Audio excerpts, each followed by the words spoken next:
हम बात करेंगे राहुल गांधी के बिहार दौरे की। पिछले 4 महीने में 3 दौरे, और आज जब हम बात कर रहे हैं, राहुल गांधी ने सुबह यात्रा की।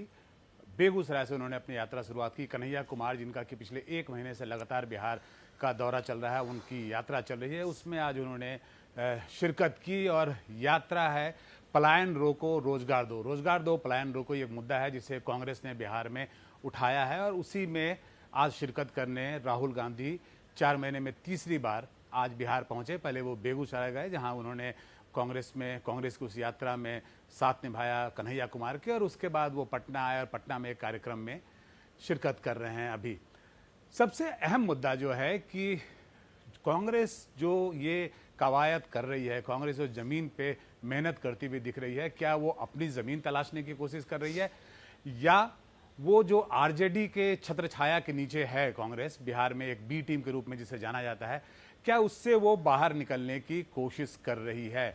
क्योंकि कांग्रेस पिछले कुछ दिनों से जमीन पे खासा एक्टिव दिख रही है, और जिस तरीके से उन्होंने अपने संगठन में फेरबदल किए हैं, एक दलित चेहरा राजेश कुमार को उन्होंने सामने लाया है, और अखिलेश सिंह जो कि पूर्व कांग्रेस अध्यक्ष थे, उन्हें बिहार से हटाया है, और उसके बाद चेहरा भी बदला है, जमीन पे मेहनत करती हुई दिख रही है, और खुद राहुल गांधी जो है वो लगातार बिहार में दौरा कर रहे हैं। तो आखिर कांग्रेस का मकसद क्या है?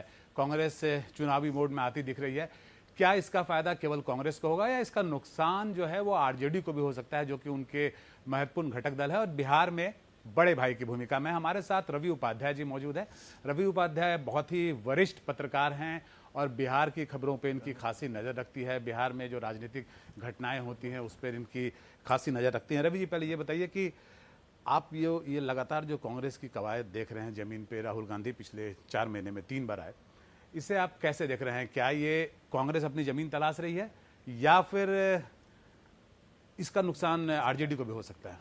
नहीं, देखिए, सबसे बड़ी बात है प्रभाकर जी, जहां तक हम देख और समझ पा रहे हैं बिहार की राजनीति को इन दिनों, यह लोकसभा में और राज्यसभा दोनों सदनों में वक्त संशोधन विधेयक पारित हो गया। अब वो उसको मुहर भी लगी। उसके बाद देखिए, उसके बाद ही तत्काल जो नेता प्रतिपक्ष हैं लोकसभा में, राहुल गांधी का एक ट्वीट आता है, एक्स प्रपोस्ट आता है कि उजला टी शर्ट पहनिए, सरकार को घेरिए, सवाल पूछिए। तो उजला टी शर्ट जो पहनने की बात आ रही है वो शांति का प्रतीक है, इस बात को समझना पड़ेगा, नंबर 1। और शांतिपूर्ण रवैये से पूछिए और सरकार को घेरिए और मुंहतोड़ जवाब दीजिए। और उसके बाद वह पटना में आज हैं, पटना में पदयात्रा कर रहे हैं। उसके बाद से एक अन्य कार्यक्रम भी पटना में उनका होने वाला है, उस पर भी हम बताएंगे आपको वह क्या हो रहा है। वह भी अब हर घर झंडा, कांग्रेस का झंडा लगेगा, और पंचायत स्तर पर, ब्लॉक स्तर पर कांग्रेस की मजबूती के लिए वह राहुल गांधी के नेतृत्व में जो कृष्णा अल्लावरू हैं, जो बिहार में जो बिहार के कांग्रेस के प्रभारी हैं वह हैं, और राजेश राम जो नए दलित चेहरे जो बनाए गए हैं।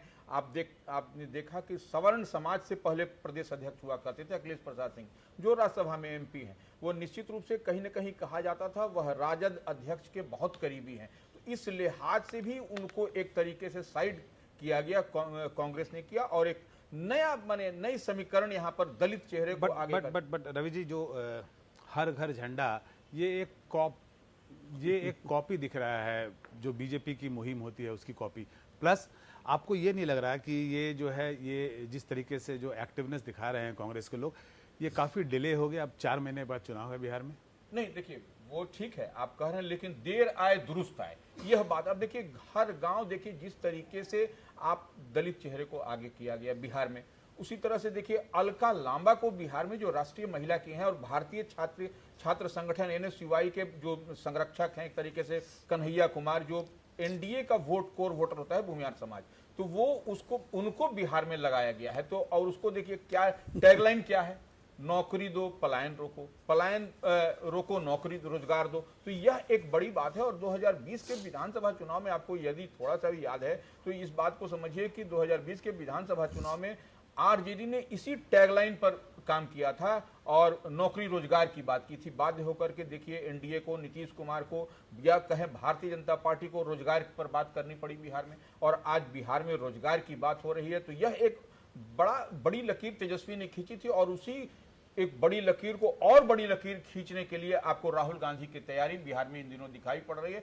और मजबूती के साथ हम कहें तो कांग्रेस उस दिशा में आगे बढ़ रही है। और गांव गांव में जब चौपाल लगेगा तो क्या इंपैक्ट होगा गांव का, आप समझ सकते हैं। जी देखिए, ये मजबूती कांग्रेस दिखा तो रही है, लेकिन अभी तक जहां तक अगर आप महागठबंधन में सीटों के बंटवारे की बात करें तो तेजस्वी यादव जो है वो 70 सीट देने के मूड में नहीं है। उनका कहना है कि पिछले बार हमने 70 सीट दिया, आप उसमें से 19 लेके आते हैं, अगर आपने परफॉर्म ठीक किया होता तो पिछली बार ही हमारी सरकार होती। तो आपको लगता है कि ये जो पूरी कवायद है, कांग्रेस की जो पूरी मुहिम है, ये इसलिए भी है कि उन्हें एक सम्मानजनक सीट मिल सके और ये जो गठबंधन में बने हुए हैं उसमें उनकी लाज बच सके?